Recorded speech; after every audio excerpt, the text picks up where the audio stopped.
sa inyong pakikiisa sa aming anniversary ngayon.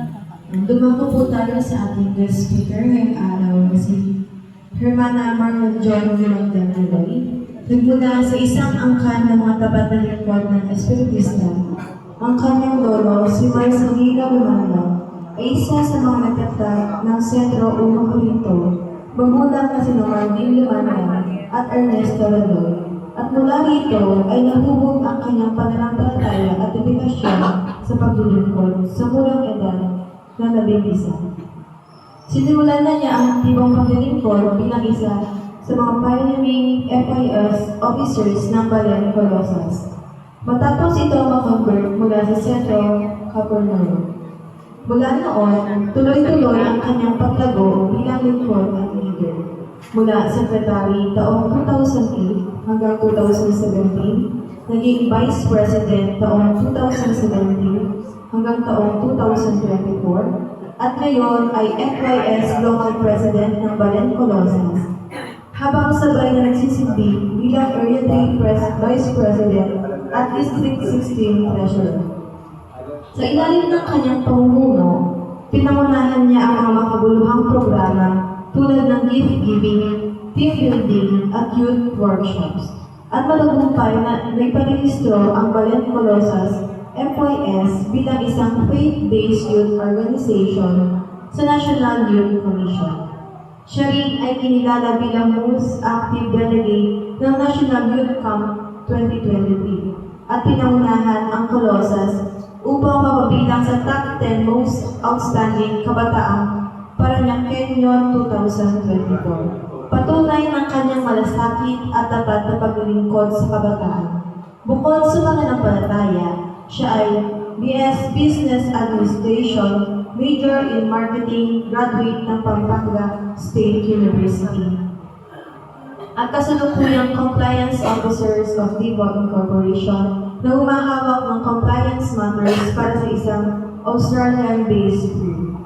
Pinanghahawakan niya ang talata sa Colossus 3, versikulo 23, at ang anumang inyong ginagawa, gawin ninyo ng buong puso na parang sa Panginoon at hindi sa tao. Naras lang yun.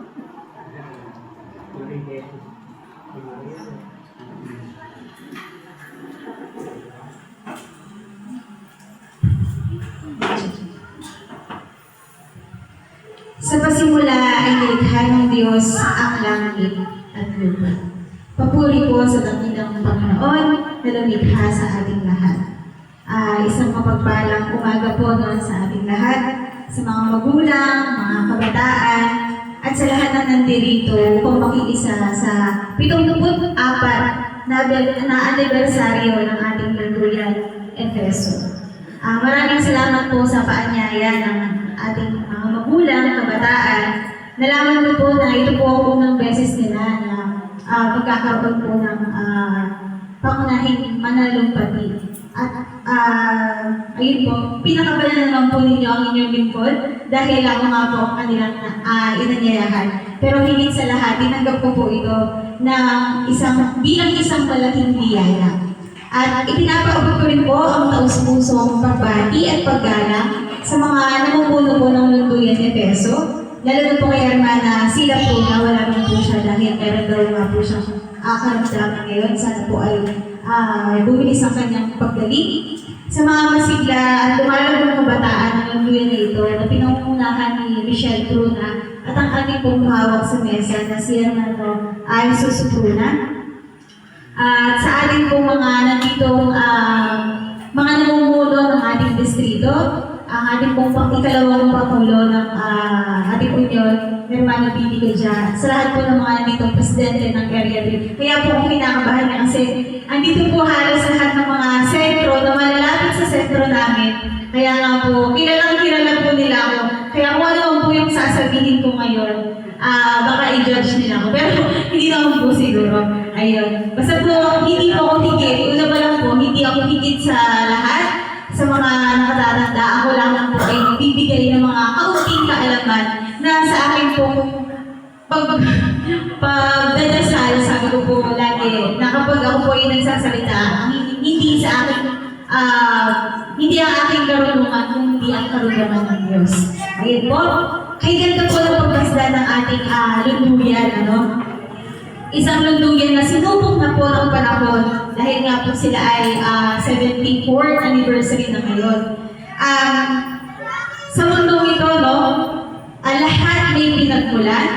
Katulad ng lunduyan ng Peso, may kasaysayan, may simula at mayroong layunin. Ganyan din po ang sansinuko. May simula at may lulikha. Yan po ang ating paksa na babangkayin ngayon. Paglikha ng Diyos sa kalikasan at espiritu. Napakaganda po nitong banghayin, no? Para po siguro sa mga kabataan, sabi nila, back to basics to. Kasi ang patayan po natin, Genesis 1 hanggang 27. So ito po ang pinakauna na makikita natin sa ating Biblia. Ngayon po, marahil, kapag po nakakausap ako ng mga ibang kabataan, o kaya pati na rin ng mga katandaan, lalo na sa ating sentro, pag po tinatanong nila ako, nag-uumpisa na ako, or sinasabi nila sa akin na, nag-uumpisa na ako magbasa ng Biblia. Babasahin ko yung Genesis, sabi po nila. So sa aking pananaw, marahil po lahat tayo nabasa na itong Genesis 1 hanggang 27. Ang tanong nga lang, sa pagbabasa natin ng Genesis, hanggang ilang kabanata kaya ang nabasa natin? Nabasa kaya natin yung buo? Ako po usually sinasabi ko na, kasi maraming sinasabi nila na, ay, hindi ko na natuloy yung pagbabasa ko kasi ang daming pangalan. Nandito na ako sa pangyayari, sa mga pangalan. Sabi ko nga po sa kanila, bilang personal na experience, ako din po binasa ko yung Genesis. Noong una, bilang batang-bata po ako, nandito din po ako. Sabi ko, marapat siguro na unahin natin sa malapit sa atin. Mag-umpisa tayo din sa unang 4 na libro sa Bagong Tipan. Yan po yung San Mateo, San Marcos, San Lucas, San Juan. Kasi yun yung malapit na sa atin, nandun na si Jesucristo. Pagkatapos na natin yung 4 na yun, pwede na natin tignan yung Genesis. Tapos yung mga susunod, yung 4 na first 5 books o yung tinatawag natin Torah. At ngayon nga po, syempre, bago natin talakayin talaga ang paglikha, no? Ang paglikha ng kalikasan at espiritu, marapat po na kilalanin muna natin ang Diyos na lulikha. Sayang nga po, wala po yung mga kabataan namin ng Colossus kasi sila po yung naiwan, sila po ang bawang na kapulungan, pero papunta po sila dito. Kasi yung mga Sunday schooler namin, ito yung mga pinag-aaralan nila. So, sino ang Diyos? So, sino nga ba ang Diyos, no? Unang-una, ang Diyos ay Espiritu. Ang Diyos ay iisa lamang. Siya ay laganap at wala siyang hangganan. Siya ay sakdal at perpekto. Siya ay makatarungan at wala po siyang pagtatangi. At higit sa lahat, ang Diyos ay pag-ibig. Hindi po siya nilikha sapagkat siya ang manlilikha sa ating lahat. Sabi nga po sa Isaiah 45:5, ako ang Panginoon at walang iba liban sa akin ay walang Diyos. So, dahil hindi pa po nila nabanggit kung ano po yung, kumbaga yung paglikha, marapat po na banggitin ko po kung ano po yung nangyari sa paglikha ng Diyos sa atin. Sa pasimula, nilikha ng Diyos ang lahat, ang nakikita at ang hindi nakikita. Sa loob po ng 6 na araw, kanyang inayos ang sanlibutan. Sa unang araw, ginawa niya ang liwanag, pinaghiwalay niya ang araw at gabi. Sa ikalawang araw, ang paghihiwalay ng mga tubig at paglikha ng kalangitan. Sa ikatlong araw, ang lupa, ang mga halaman, puno at ang damo. Sa ika-4 na araw naman, ang araw, buwan at ang bituin. Sa ikalawang araw naman po, ang mga ibon at mga nilalang sa dagat.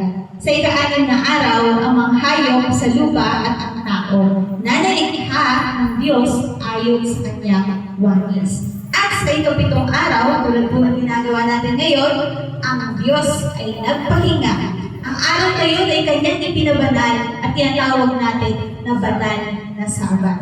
Isang mahalagang aralin po ito, kaya gusto ko rin po isama